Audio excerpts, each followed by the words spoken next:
Welcome back, gentle traveler. You've done a lot today, haven't you? Maybe more than anyone knows. Maybe more than even you realized. The yeses you said when you wanted to say no. The way you kept the peace, even when it cost your own. The way you smiled, kind, brave, soft, even when your heart was tired. You've carried so much, but here, you can put it all down. Tonight, you're not here to be helpful, or pleasant, or perfect. Tonight, you're just here, and that is enough. Come, step softly through the gates of Aeloran. The city is behind you. The noise, the eyes, the expectations. Let the air grow quieter. Let the wind pull gently at your cloak. Let the candlelight flicker on the stone walls around you. And breathe. You're in a quiet chamber now. Old wood beams overhead. The faint crackle of a fire off to your side. A window cracked just enough to let in a whisper of the wind. This is a place where you don't have to perform. Don't have to keep others comfortable. Don't have to be the nice one, or the strong one, or the one who never complains. You don't have to be anything. You can just be you. And tonight, I want to tell you the story of someone a lot like you. A knight named Kay. He wasn't the strongest or the fastest. He wasn't flashy or famous. He was the lowest ranking knight in the entire kingdom. Overlooked, overworked, often forgotten, but there was something about him. A quiet light, a warmth he gave even when no one gave it back. A kindness that asked for nothing, and that was his curse and his strength. He wanted to rise, to be seen, to be respected, but no matter how much he gave, it was never enough. Until one day, when he could no longer carry the weight of pleasing everyone but himself, he stepped into a forest that changed everything. A forest that watched, that whispered, that remembered the parts of him he had forgotten. So settle in, dear listener. Unclench your jaw. Let your shoulders drop. Let go of being liked just for this moment. There is nothing you need to fix. No one to impress. No role to play. You are allowed to just receive. Tonight, let me walk beside you, and let this story be your gentle reminder. You don't have to give everything away to be worthy of love. You are already enough, even when you say no. It's all right now. You've arrived. There's nowhere else you need to be. No one else you need to become. Let's lay it all down now. Together. Let's remove the masks. gently, one by one, the way a knight might undo their armor at the end of a long, invisible battle. Start with your brow, softly furrowed, trained to show concern, attentiveness, calm. Let it go now. There's no one here to please, no one here to read you. Feel the tension leave your forehead like a mask being unfastened and placed gently aside. Now your eyes, they've scanned for danger, for approval, trying to stay one step ahead. Let the lids grow heavier. Let them rest. No need to keep watch. Your cheeks and jaw, smile lines worn from polite nods, holding in what should have been said. Unclench, ungrip. You are allowed to be neutral. You are allowed to be tired. Now your shoulders, let them fall. You've held too much weight, not just of things, but of people, of rooms, of moods, of silence. Let it all slip off you like a too tight cloak. Breathe in and exhale. Let go.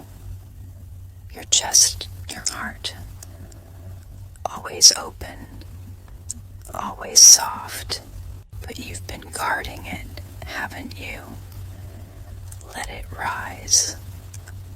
Let it fall. No one is asking for anything right now. Let your art just be. Your hands, how many things have they done for others today? How much tension sits there still, even in stillness? Uncurl your fingers. Place them gently at your sides or over your heart. They don't have to serve right now. They just have to feel. Now your legs and feet.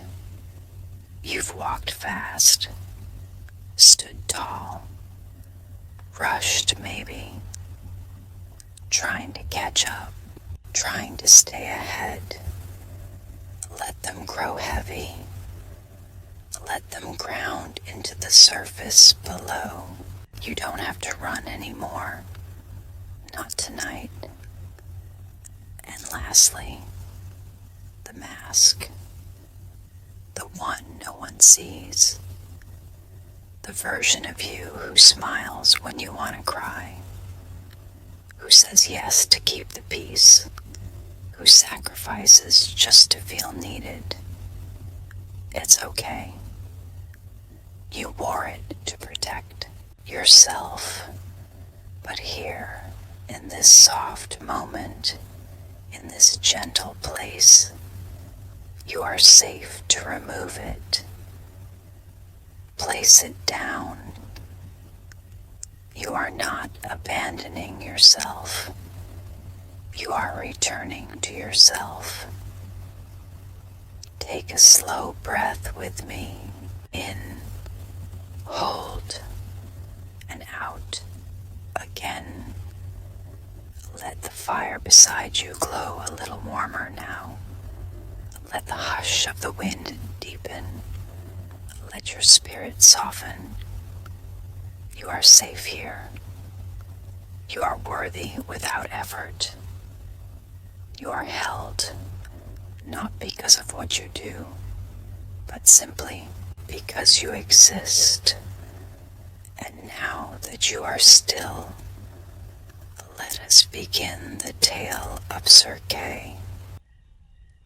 Sir Kay stood in the shadows of the throne room, not beside the king, not near the generals, not even in the line of knights who were being honored. He stood at the far edge of the marble floor, just close enough to be counted, but far enough to be forgotten again. The king's voice rang out, loud, indulgent. Sir Braven, for your bravery, you shall be promoted to first guard of the outer gate. Applause. Sir Tern, for your performance in the royal trials, you are hereby granted land on the Silver Coast. More applause. Kay clapped softly, as always, not with resentment, not with jealousy, just the familiar ache of being unseen. He had done everything asked of him, filled in for others, stayed late, said yes when others said no. He had stitched torn banners, helped kitchen staff, tended horses when squires didn't show. He'd written reports no one else wanted to, patrolled the cold walls while others slept. He didn't do it for praise, but a part of him had always hoped someone might notice. Sir Kay, the king finally said, almost as an afterthought. Kay straightened. You've been assigned to deliver a message to the Woodward outpost, the king said, waving him off like dust from a sleeve. It's a simple errand. Do try not to get lost. Laughter from the court, and then silence. The ceremony moved on. Kay bowed, stiff, quiet, and turned to go. Behind him, the polished hall gleamed with light. Before him, the hallway stretched long and gray. No one followed. No one stopped him. He passed the mirror and near the exit, paused, saw himself, helmet under one arm, armor scuffed, eyes tired. He smiled, the kind of smile that says, I'm fine, the kind of smile no one ever questions. He held it for a moment, then dropped it and kept walking. The scroll was sealed in wax, the color of arrogance, pressed into his palm without eye contact. No instructions beyond. Deliver this to the Woodward post at the Dreamwood's edge. A favor. A simple task. Beneath any night, but perfect for Kay. That's what they thought. He stood just outside the castle gates now, the early light gold and soft over the stone. His horse was already saddled, by his own hand, of course. No stable boy had been sent to help.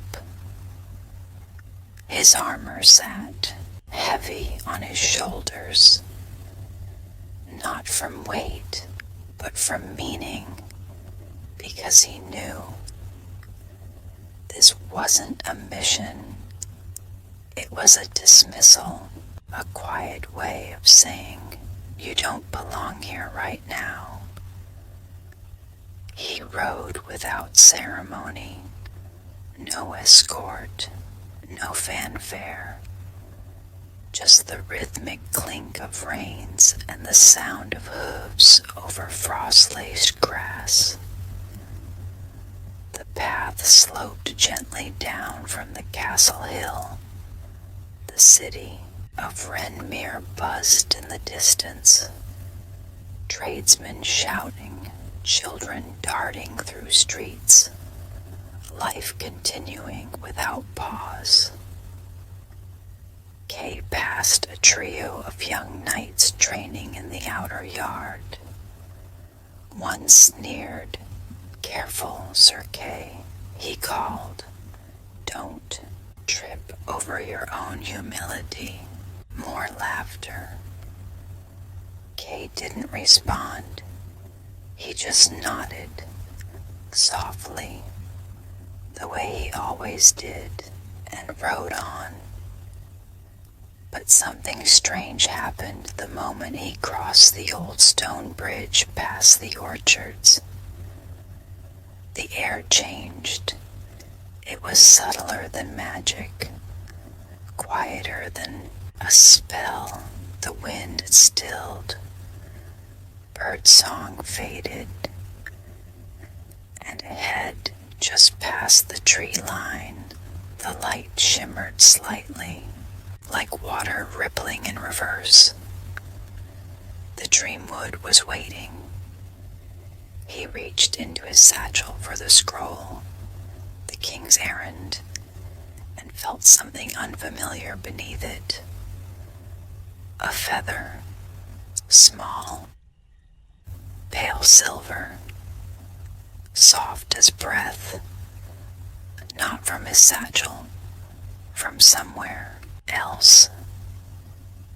He looked toward the forest. The trees did not move, and yet he felt them watching.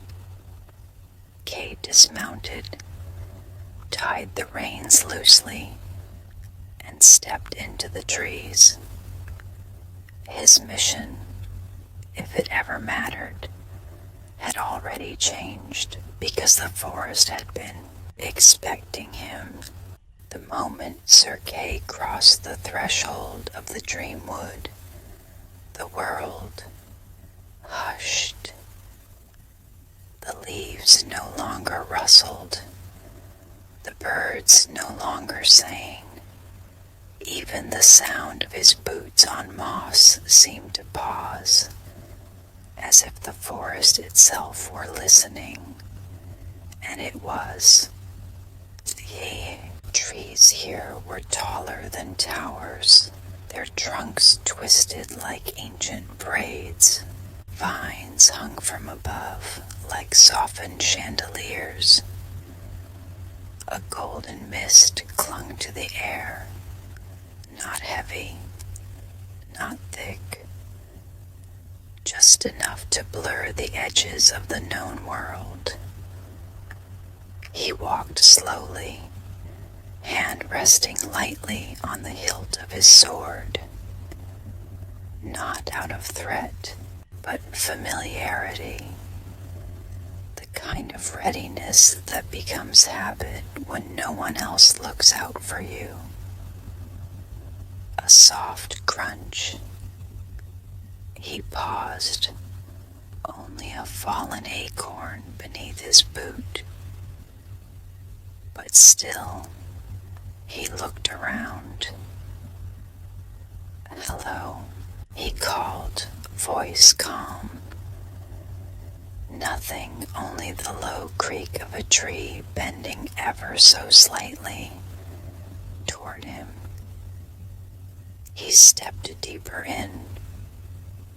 Each breath he took filled his lungs with something sweeter than air, like memory and pine, and each step he took felt as though he were walking inward rather than forward.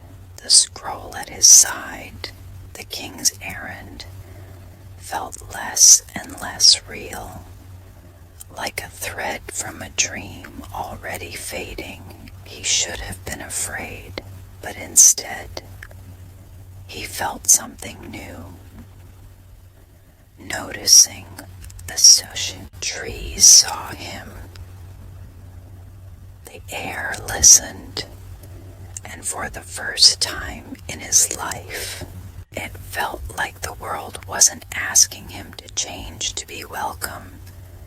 It simply asked him to show up. A small, glowing light appeared between the trees.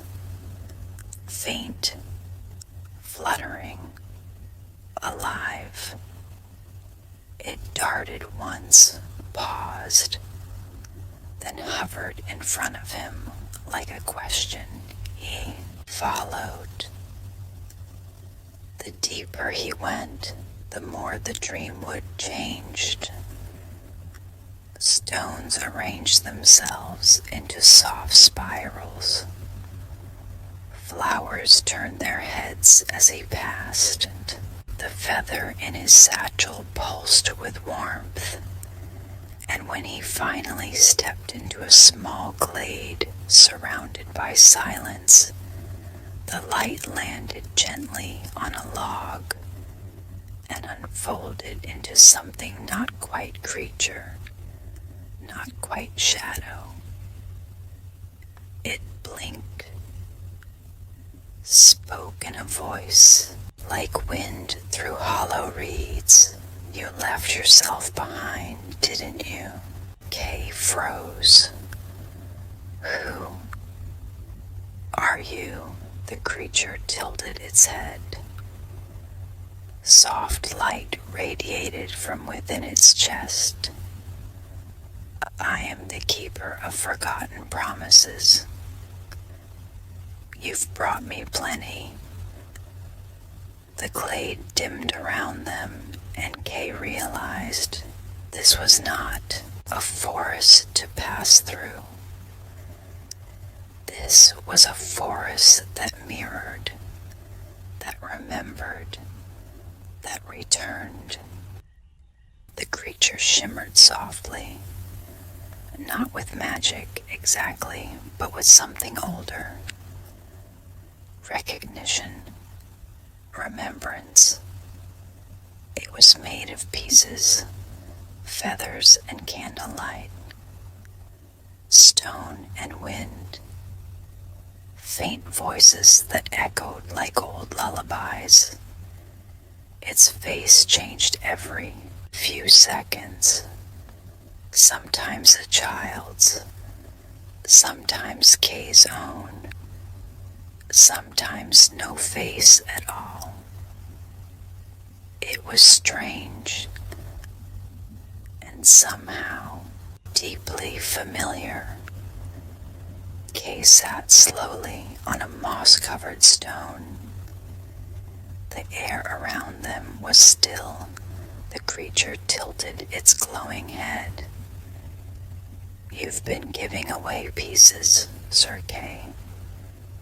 He frowned. What pieces? The creature stepped forward, leaving no prints, reached gently into the air, and pulled a thread of light from Kay's chest. It pulsed with color, then flickered. This one was when you stayed late to polish another knight's armor, even though no one asked. Another thread. This was when you said yes to joining a patrol, even though your bones begged for rest.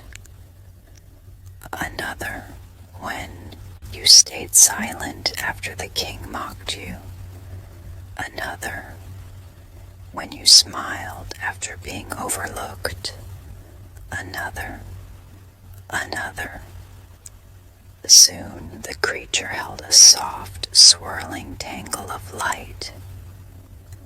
Beautiful, fragile. Kay's breath caught. Why did I do it? He whispered. The creature didn't answer, not with words. It held out the bundle.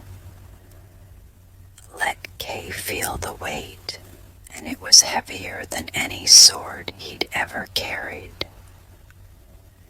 He set the light gently on the moss. I just wanted to be enough, he said.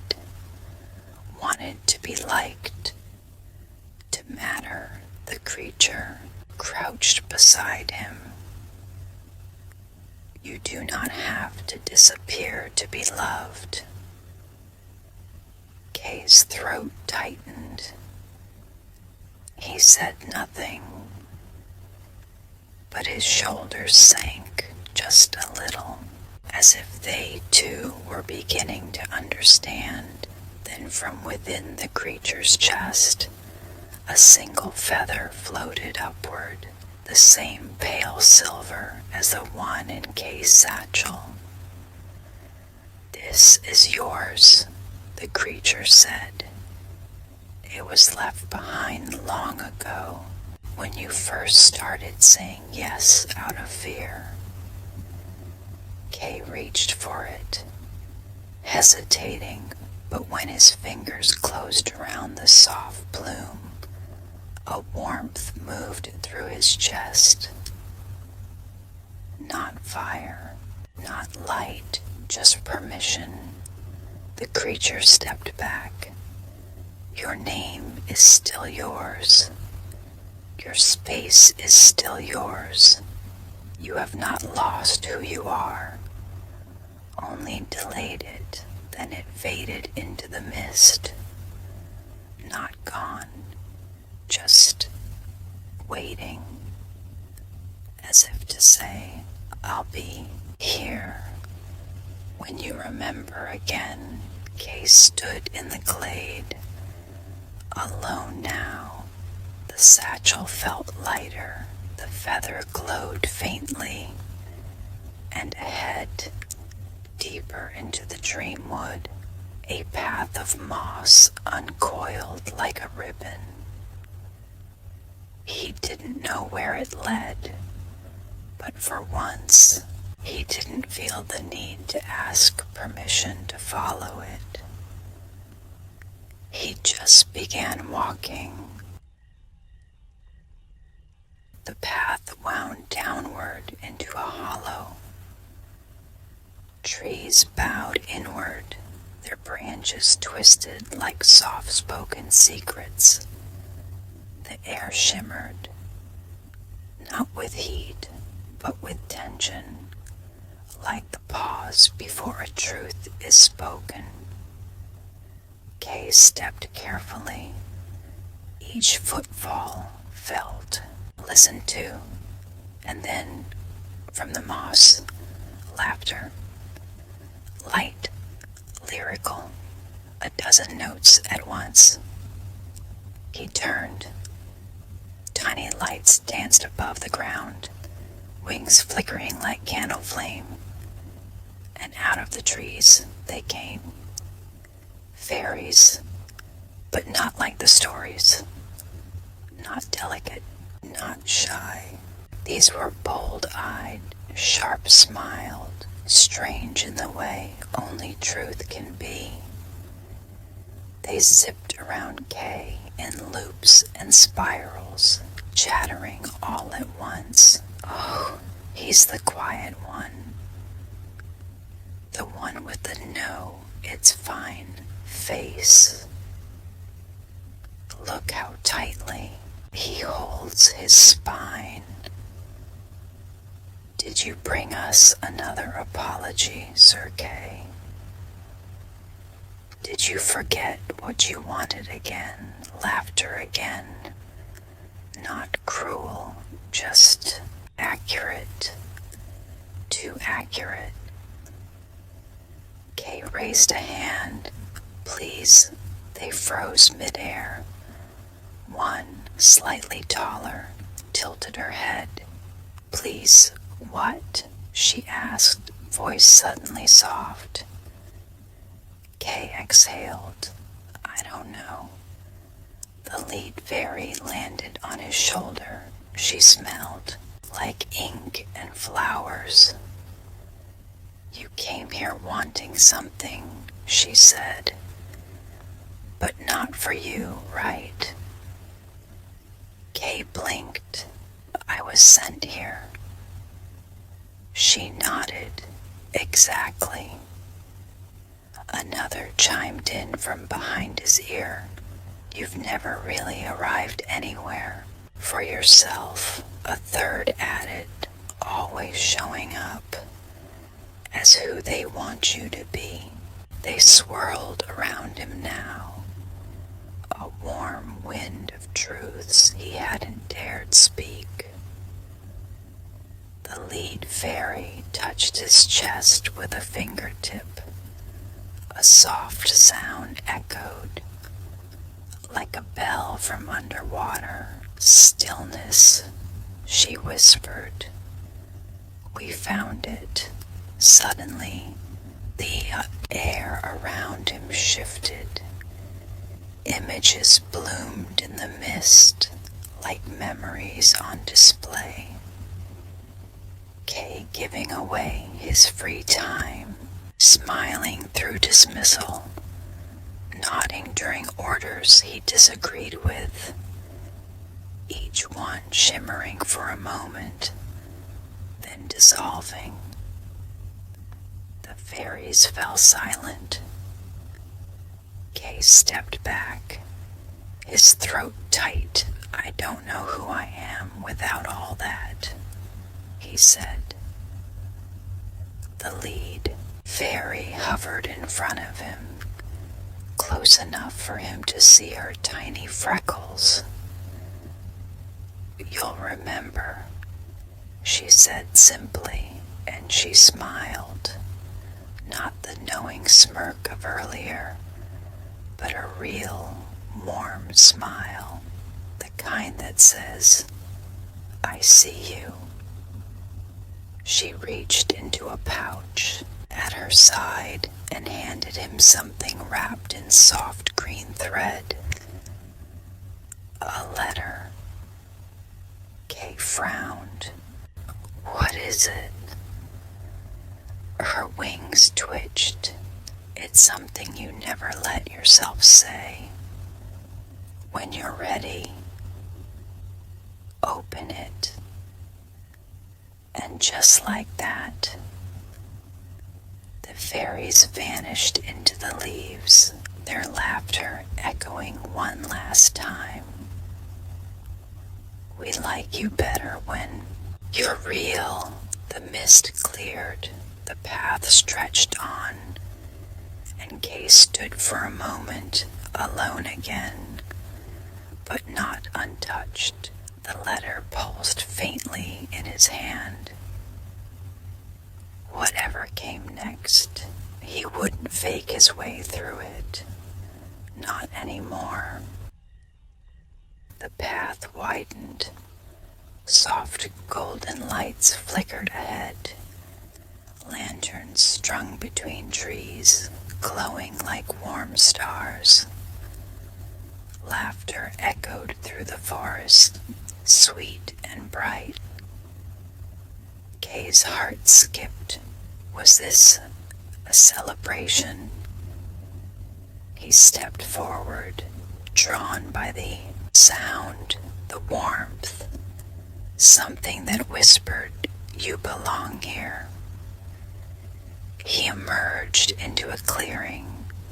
A feast stretched before him. Tables overflowing with food, velvet banners fluttering in the breeze. Musicians played soft harps. Goblets sparkled. Every chair was filled with familiar faces, knights from the court, townsfolk from Renmere, even the king himself, and then applause, all at once. For him, Sir Kay, cried the king, raising a goblet. Our most loyal knight. The crowd cheered. Voices rang out. So humble, so reliable, always the first to help. He never says no. Kay froze. The praise, sweet, golden, loud, washed over him like honey, and yet something inside him didn't move. The king approached, placing a jeweled medal around Kay's neck. "You never make waves," he said warmly. "You never cause trouble. You've sacrificed so much and asked for nothing." The crowd clapped again. Kay smiled, but the smile didn't reach him. The music slowed. The lights flickered. He looked around, and suddenly the faces at the feast, the ones cheering him on, were no longer looking at him. They were looking through him. Their mouths moved with praise, but their eyes were empty. The voices repeated like a chant. "He never complains. He never says no. He never. Kay stepped back. The goblet in his hand was empty. The food on the table turned to ash. The metal around his neck grew heavy. Too heavy. He dropped it, and the sound echoed like thunder. The illusion shattered. The lights blinked out, and he stood alone in the clearing. No tables, no feast, just the faint smell of smoke and the weight of truth. He sank to his knees, not in sorrow, in clarity. He whispered, "I don't want to be loved for what I give away." And in the hush that followed, the wind picked up, soft, assured, and carried a feather past his cheek, silver, like the one from before. A sign. He looked down at the letter in his hand, the one the fairies gave him. He didn't open it yet, but he held it tighter, because this time he wanted to hear what he had to say. The forest was still again. No illusions, no faces, no applause. Just the trees and Kay, alone but not lost. He sat on a fallen log, letters still in hand, fingers resting over the green threaded seal. He hadn't opened it yet, not because he feared what was inside, but because part of him already knew. He closed his eyes and listened. At first, all he could hear was the wind, then his heartbeat, then the quiet voice, not from the woods, from inside. A voice he'd ignored for years, small, tired, true. I didn't want to say yes. I didn't want to smile then. I didn't want to stay quiet. I didn't want to be chosen last. Again, each sentence rose like a breath trapped in a deep cave, finally making its way out. Each one a truth, not angry, just honest. He opened his eyes, and in the center of the clearing, something had changed. A large stone had appeared, smooth, curved like a standing mirror, but no reflection, just a single word etched in its surface, no. He stepped toward it. placed his palm against the stone and spoke aloud, "No." The trees rustled, not in fear.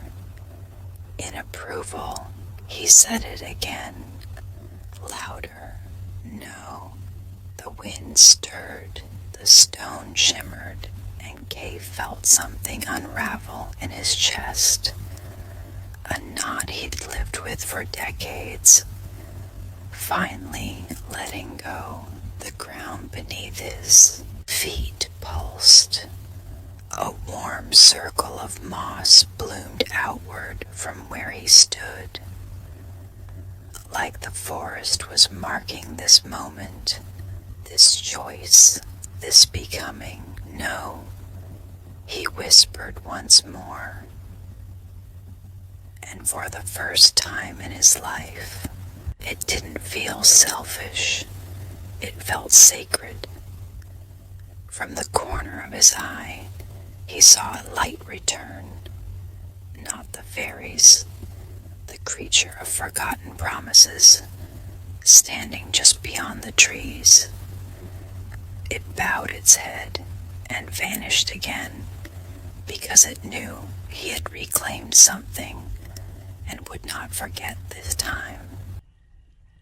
The moss beneath Kay's feet still glowed faintly, a circle of soft green wrapped in silver feather-light leaves. A mark left by the truth he'd finally spoken.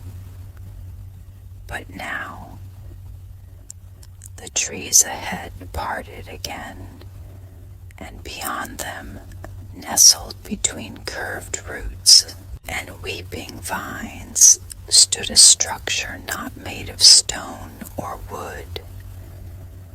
It looked like it had grown from the earth itself, a soft silver archway, curved like the crescent moon, surrounding a tall pane of glass.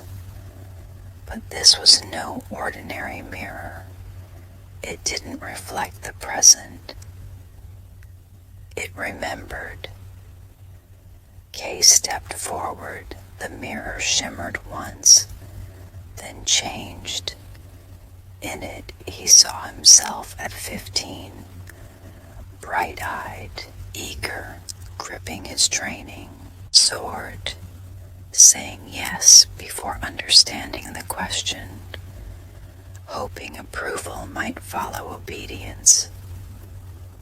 Another shimmer, he saw himself at the king's side, nodding at insults masked as jokes, smiling too wide, standing too straight.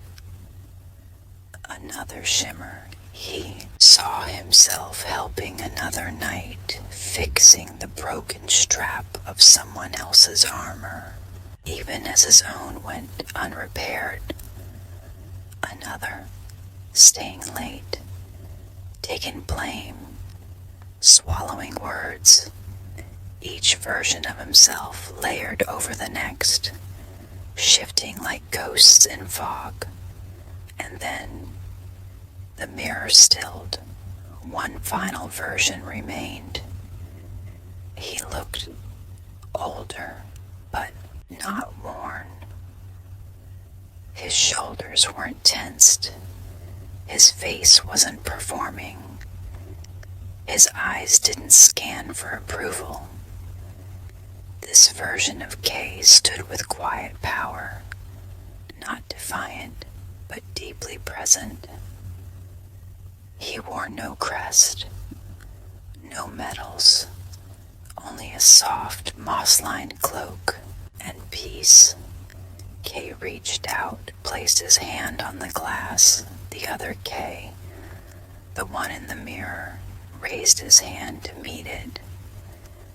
But instead of cold glass, Kay felt warmth. Its reflection leaned forward and whispered, "I waited for you."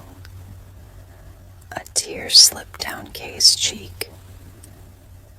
He whispered back, "I'm sorry I left."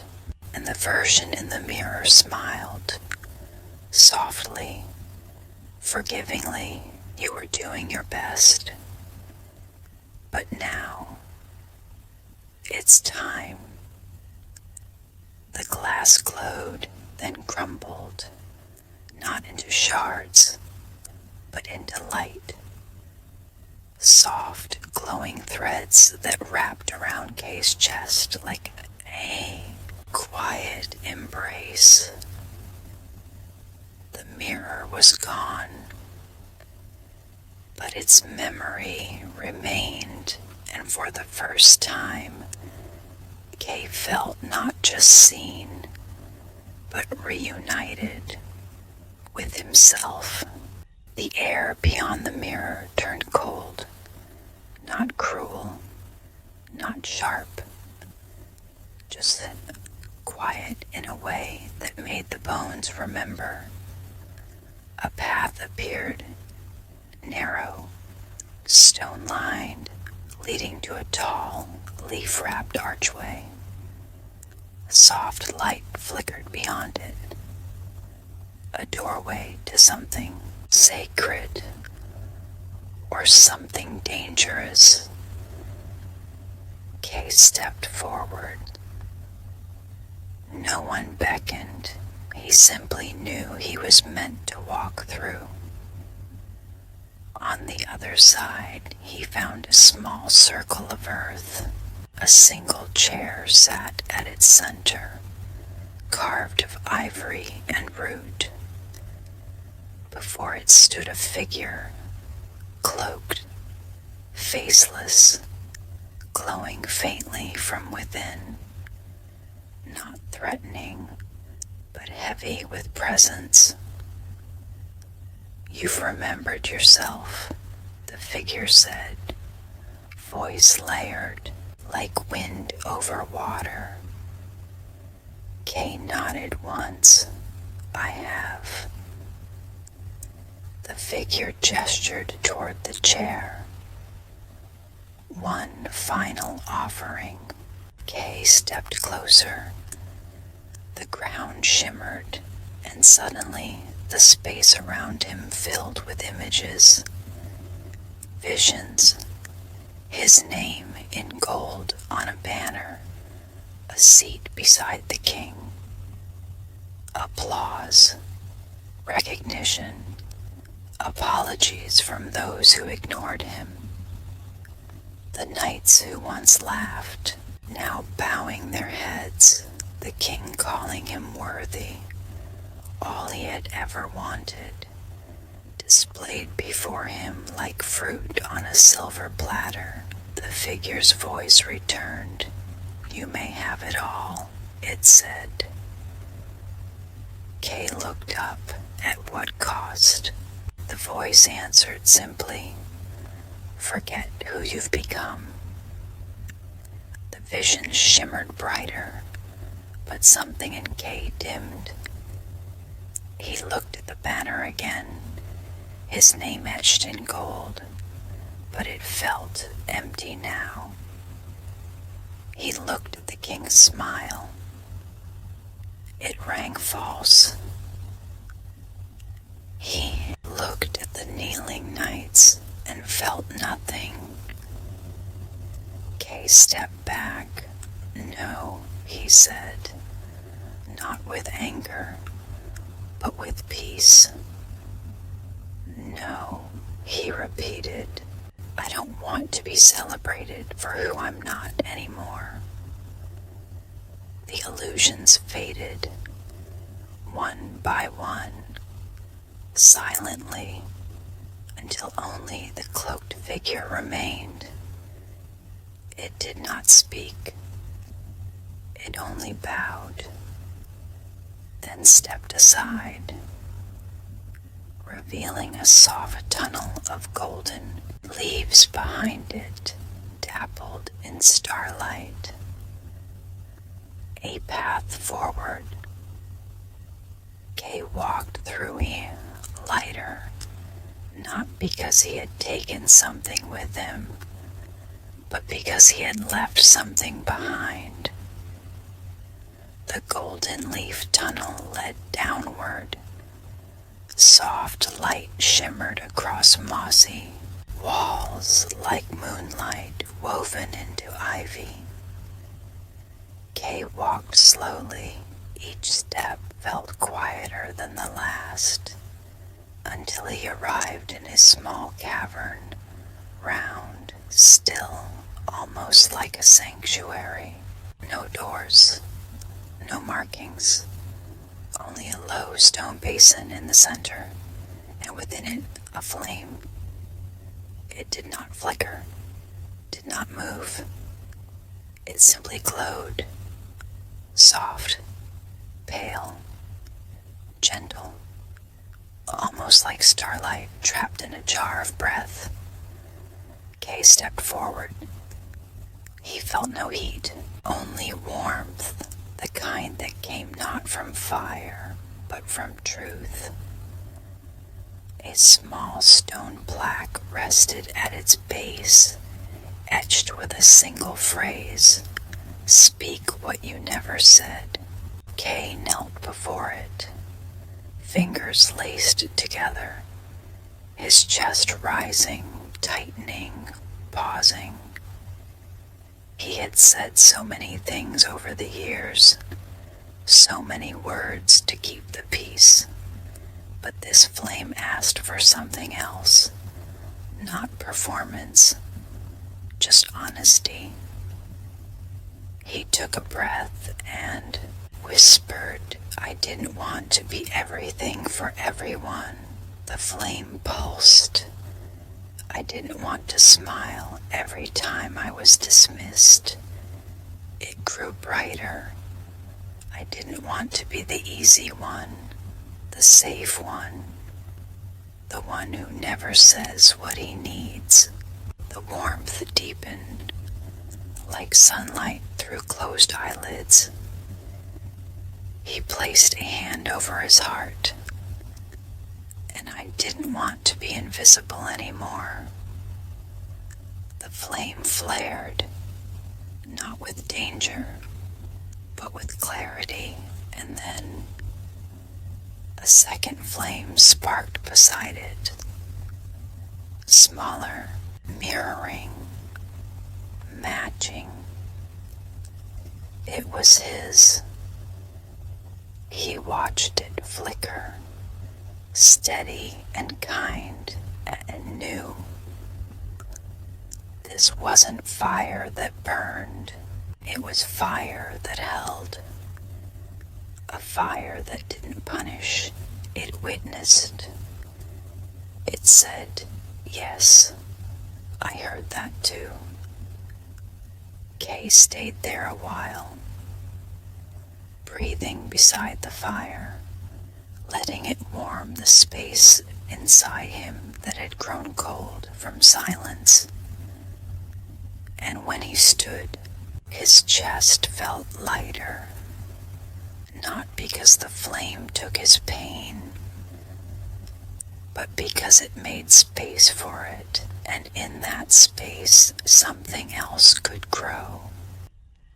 Beyond the soft cavern, another path appeared.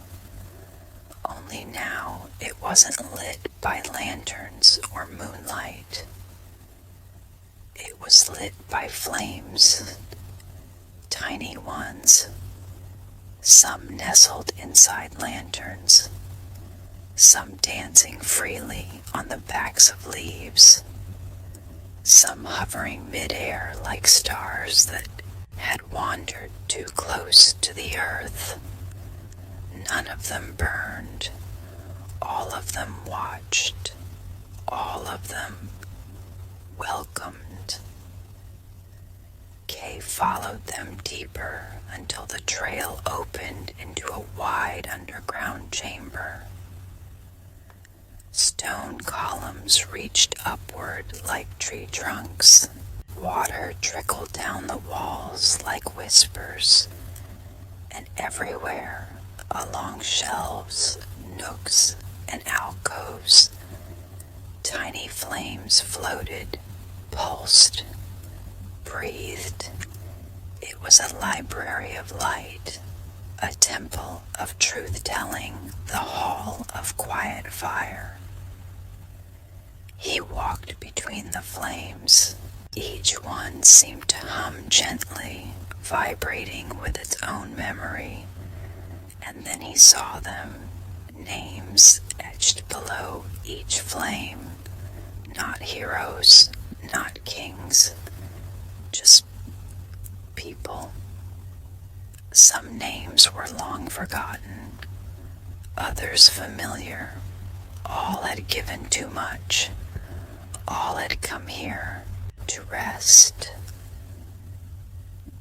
At the center of the hall sat a circle of stones around a shallow fire pit, and beside it an old figure, cloaked in layers of moss and linen. Their face was lined like river stone. They smiled when Kay entered. "Ah," they said, voice like earth in spring. "A knight who's finally tired of disappearing." Kay hesitated, then nodded. The figure patted the stone beside them. "Come, warm yourself." They sat in silence for a time. The fire crackled low and soft. Then the figure spoke again. "Do you know why the flames here do not burn?" Kay shook his head. "Because they were never meant to punish. They were meant to remind us of what?" The figure looked at him, eyes full of quiet knowing that we're allowed to have edges. Kay blinked. The figure continued, "You've lived like a bowl with no sides, always spilling into others, always being shaped by their hunger. But boundaries," they said, tapping his chest, "are not barriers. They're containers. They hold you." Kay closed his eyes. That truth hit something inside him that had been floating for years. Now it had a place to land. The figure stood slowly, reached for a small lantern, held it out to him. "This is yours now. It holds only one rule." Kay raised an eyebrow. "What's that?" The flame inside flickered, and the figure smiled. "Only feed what feeds you back." Kay took the lantern. The flame inside danced, and for the first time, he didn't just carry light for others. He carried one for himself. Kay sat alone at the edge of the hall of quiet fire. The lantern the old figure gave him rested softly by his side, casting warm light on the stone floor. It didn't demand attention. It just stayed, still, gentle, present. Much like the voice inside him he was beginning to hear again. He reached into his satchel and pulled out the envelope, the one wrapped in soft green thread, gifted by the fairies in the Whispering Vale. He had carried it since then, tucked away, unopened, waiting for the moment he could finally receive his own words. Tonight was that moment. He unwrapped the thread slowly, reverently. The parchment inside was worn like it had been folded many times. carried through rain and sun and silence. He unfolded it and read to the king, but mostly to myself. I've given you the best parts of me, the most polite, the most quiet, the most obedient. You said I was dependable, but you meant invisible. You said I was loyal, but you meant I never challenged you.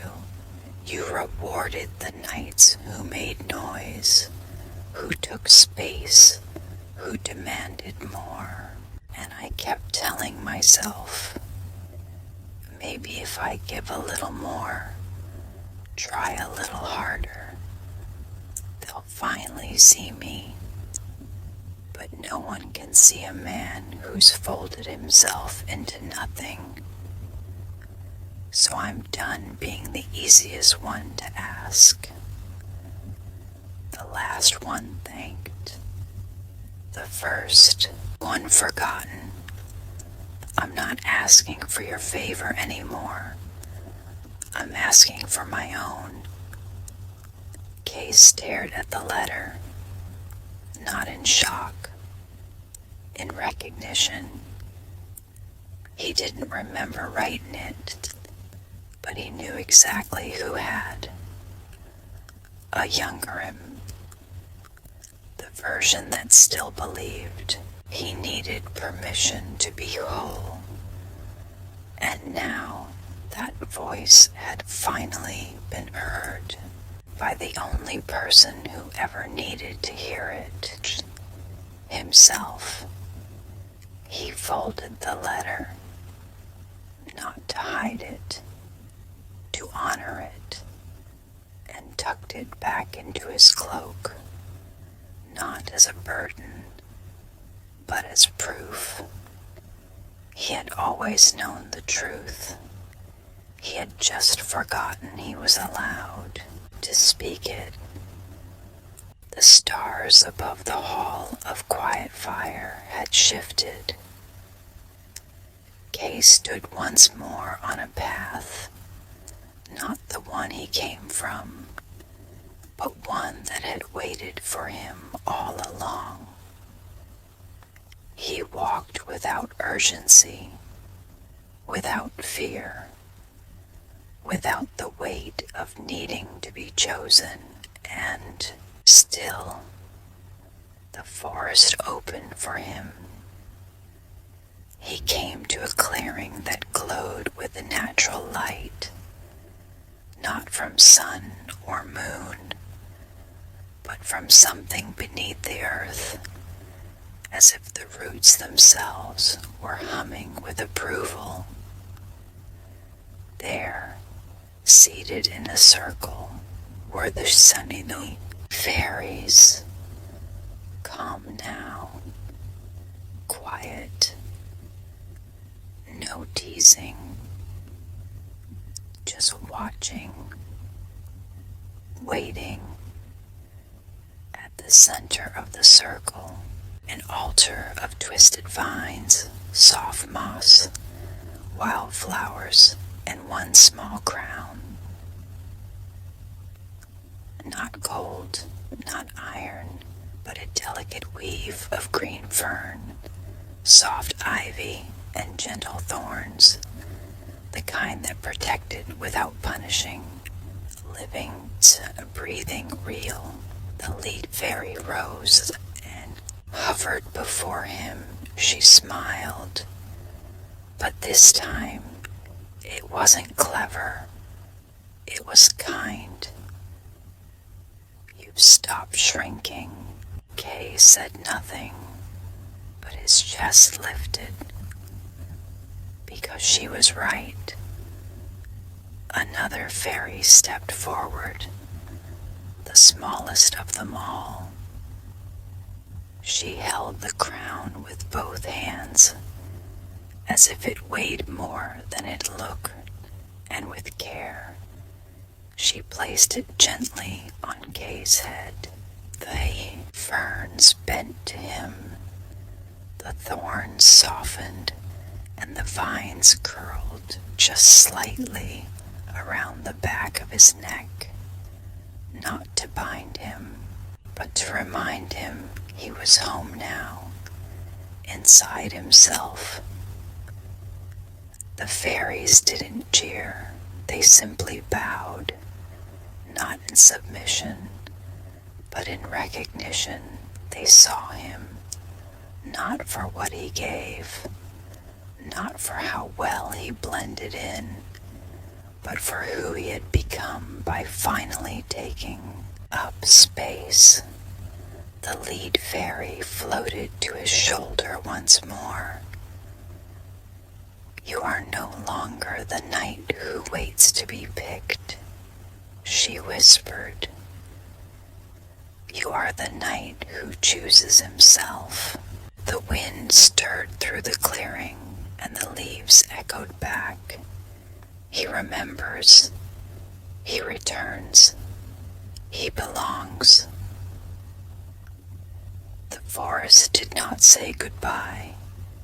It didn't need to. It had become part of him now. Root and breath, silence and spine. Kay walked the path out of the Dreamwood with his lantern softly glowing at his side, and the living crown of thorns and fern resting gently against his brow. He did not rush, and the world, for once, did not rush him. By the time he reached the edge of the wood, the city of Renmere had begun to stir. Chimney smoke, market stalls, the rhythmic clatter of wooden wheels on cobblestone, and beneath it all, the pulse of people who had no idea how much he had changed, or maybe how much he had remembered. He walked through the city gates, lantern in hand, no armor, no shield, no badge of rank, and yet people moved for him. They didn't know why. They didn't question it, but something in his presence whispered, "I no longer need to be liked. I am here anyway." A squire glanced up from a water trough and froze. A merchant dropped a plum. One of the knights, a younger one who had once laughed at him, looked up from polishing his blade and stood. No mockery, just something like respect, unspoken but undeniable. At the castle steps, Kay paused, not out of fear, just to breathe. He looked at the polished stone, the high towers, the people moving quickly to please kings and masters and rules, and he whispered almost playfully, "I remember what that felt like." Then he walked forward, not to confront, not to perform, not to fix, just to be seen as he truly was. And this time, he didn't lower his gaze. He didn't smile out of politeness. He didn't apologize for existing. The throne room hadn't changed. Still vast, still echoing, still polished to reflect the shine of gold, not truth. The king sat lazily on his high seat, a goblet in one hand, rings glinting like metals. Around him stood the court, the knights, the lords, the carefully curated gallery of status. And then Kay entered. No armor, no sword, only a lantern glowing soft by his hip, and a crown of living green resting gently on his head. The room fell silent, whispers, then laughter. Look what the Dreamwood sent back. Is that moss on his brow? Where's his armor? Where's his place? Kay walked slowly, calmly, and stopped just before the throne. He did not kneel. King Alderic raised an eyebrow. Well, he said, swirling his drink, I see the forest dressed you in weeds and whispered strange things in your ear. He smirked. Shall we give you a new title? Sir Softness, Knight of Ferns. Muted chuckles rippled through the room. Kate didn't flinch, didn't smile, didn't shrink. Instead, he spoke, voice even, quiet, but unshakably clear. I've worn enough names that weren't mine. The room stilled. I won't wear yours. The king leaned forward just slightly. You forget your place. Kay stepped closer. No, he said softly. I've finally remembered it. He placed the lantern on the floor between them. Its flame pulsed once, golden, steady. Then he reached into his cloak, pulled the scroll he had been sent to deliver so long ago, and let it fall into the fire. It didn't burn. It simply vanished, as if it had never mattered, because it hadn't. Gasps, the king rose. Is this rebellion? Kay met his gaze, not with defiance, with peace, no. It's release. He turned, slowly facing the court. The knights, the lords, the whisperers, and he spoke, not to be heard, but to be true. I gave everything to be acceptable, and none of it made me seen. So now, I give only what is mine to give. No one applauded, but no one stopped him, and that, perhaps, was the greatest shift of all.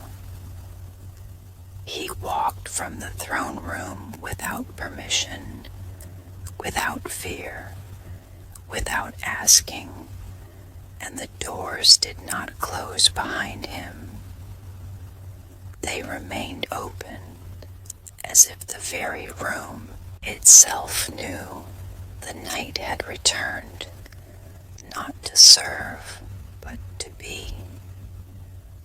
The city didn't erupt into applause.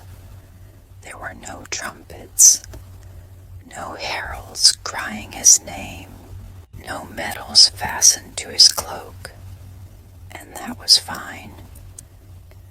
Kay didn't want fanfare. He wanted to be real, and he was. As he walked through the winding streets of Renmere, something subtle unfolded, not spectacle, but stillness. People paused, not because he commanded them to, but because something about him commanded attention, not with force, with presence, The baker, who had never remembered his name, set down her tray and simply watched him pass, then whispered to her apprentice, "That's him, the quiet one." He came back, different. A merchant he'd once helped, unnoticed and unpaid, offered him a soft nod from across his booth. Not pity, not awe, just something deeper. Recognition. Even the young knights who had once laughed now stood a little straighter as he passed. One of them, barely old enough to grow a proper beard, stepped forward as if to speak. But Kay paused beside him, placed a gentle hand on his shoulder, and said, "You don't have to become loud to be strong." The boy blinked, then nodded, and said nothing else, because that was enough. By the time Kay reached the quiet edge of the city, the people weren't watching out of curiosity anymore. They watched because they felt different in his presence. Less rushed, less tangled, less unsure. He had not conquered anything. He had not demanded change, but he had changed, and that was enough to begin changing everything. The sun had begun to set over Renmere. Shadows stretched long between buildings. Candles were being lit, and from the hills, the last warmth of day touched the rooftops with a golden hush. Kay walked through the outer district. No guards, no crest, no command, and still doors opened, eyes followed, not with fear, but with quiet respect. At the city fountain, a group of townsfolk gathered, old, young, loud, quiet, ordinary people who had noticed something unspoken in the air. Kay approached with no speech prepared. He didn't need one. One of the children stepped forward, holding a sprig of ivy. "Is it true," she asked, wide-eyed, "that the forest gave you a crown?" Kay smiled, soft and true. "It didn't give it to me," he said. "I found it when I stopped trying to be someone else." A man in the back, a cobbler, raised a hand. "We've seen you in the streets, sir, for years, always helping, never asking." He looked down. "I'm sorry, we only noticed when you stopped trying to be noticed." Kay stepped forward, offering his lantern. The flame inside still glowed gently. His truth carried close. "I'm not angry," he said. "I just finally told myself the truth." There was a pause, then a voice from the crowd, no one knew whose, called out, "The Night of No." A few chuckles, then silence, then strangely, nods, smiles, as if everyone there knew exactly what it meant. Not know to love, not no to connection, but no to self-erasure, no to shrinking, no to performing for scraps of approval. A sacred no, one that made room for his yes to mean something again. Kay didn't correct them, he only bowed. A quiet bow, not to ask for acceptance, but to thank them for finally seeing what had been there all along. That night, as he returned to the small cottage he had once felt embarrassed to call home, he placed his lantern on the windowsill, let its light spill out into the street, and whispered to himself, "I am the night of no, and I am free." The river hummed softly in the dark. Its waters shimmered with starlight, not rushing, not still, just steady. Kay sat by the bank, his lantern beside him, his crown of fern resting on the grass. No sword, no armor, no performance, only presence, only breath. He had returned home days ago, not to applause, not to challenge, but to rest, and tonight he came to the river, not for answers, but to let the quiet speak. He leaned back against a mossy log, looking up at the sky. The stars blinked gently, like old friends who never needed him to be anything more than what he was. And for once, he didn't need anything from himself either. He was not serving, not fixing, not pleasing. He was simply here.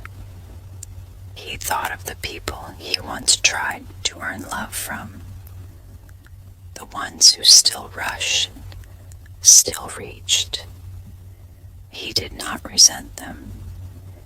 He only whispered, "I hope you find stillness too." The fire cracked beside him, low, warm, soft. No grand blaze, just enough to hold him, to keep the dark company.